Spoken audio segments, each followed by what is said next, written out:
Hey everybody, Matt here. This is going to be hopefully a quick little video on the ATT, the Arms Trade Treaty. A lot of information going around YouTube and the internet and forums and all kinds of stuff about the ATT. I've spent a whole week trying to do as much research as I can on this to try and really get a feel for what this means and how it could potentially affect us.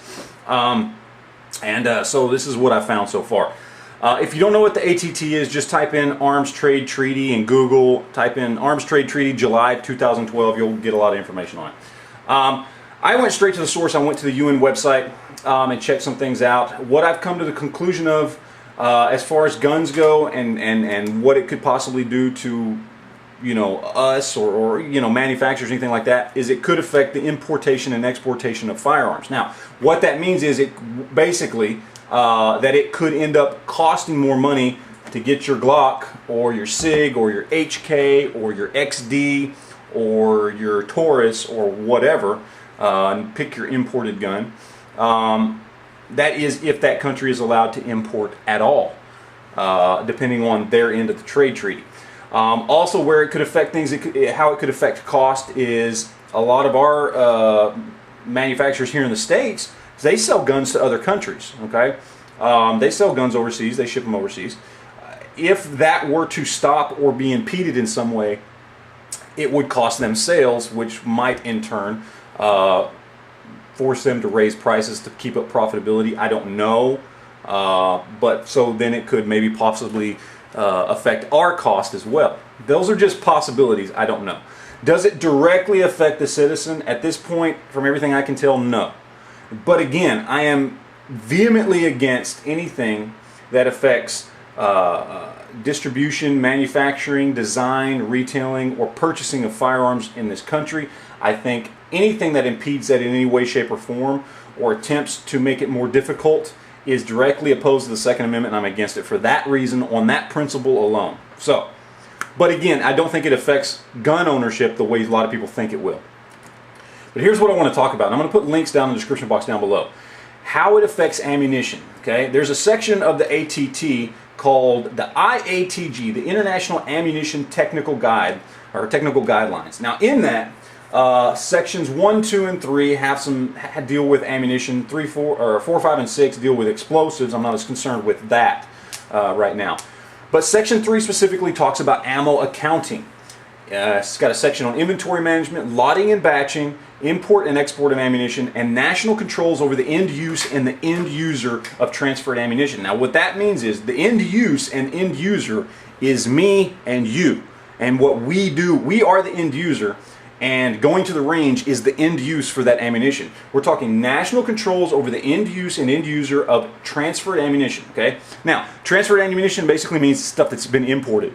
But, I don't know about you guys, but that affects at least half the ammunition I own because of my AK-47 and my Mosins. And if you have an SKS or a Tokarev, or maybe you just buy cheap imported 223 for your AR-15. Maybe you buy Silver Bear or Golden Bear or Wolf or Tula or whatever. This affects you, okay? They want to control the end use and end user of that ammunition, okay? Now, part of how they're going to do this is under the last section, 3.5, tracing of ammunition, okay? And there's a lot in it. You can go look at it. Again, links are all down below, but part of it talks about the identification of the ammunition. Section 6.1 says the correct initial identification of illicit ammunition is vital to maximizing the chances that a tracing operation will be successful. The identification of ammunition of an ammunition item for the purpose of tracing shall include its type, caliber, model, lot or batch number, which means everything's going to be lotted and batched all the way down to that box of ammo you have, okay? And head stamp marks. Now, what does it say about head stamp marks? It qualifies what a head stamp mark is right down here. It says alphanumeric characters and or symbols applied to the base of cartridge cases. Yes, that's right. Serial number, all ammunition being imported or exported. Now, what is that going to do to cost of ammunition for us? What is that going to do to a $4 box of Tula 7.62 that we buy online if it has to be individually serial numbered over there in Russia? Okay, that's going to drive costs up. And like I said, I don't know about you guys, but more than half my ammunition is from out of the country because of the types of firearms I have and the types of ammunition I choose to buy because I choose to save money.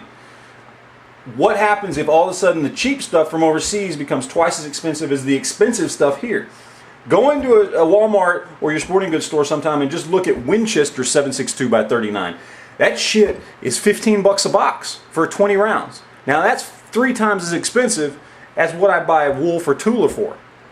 Now imagine if Wolf or Tula is actually now more expensive. That's if it can be imported or exported at all, if the company even decides to import it or export it because of the additional cost.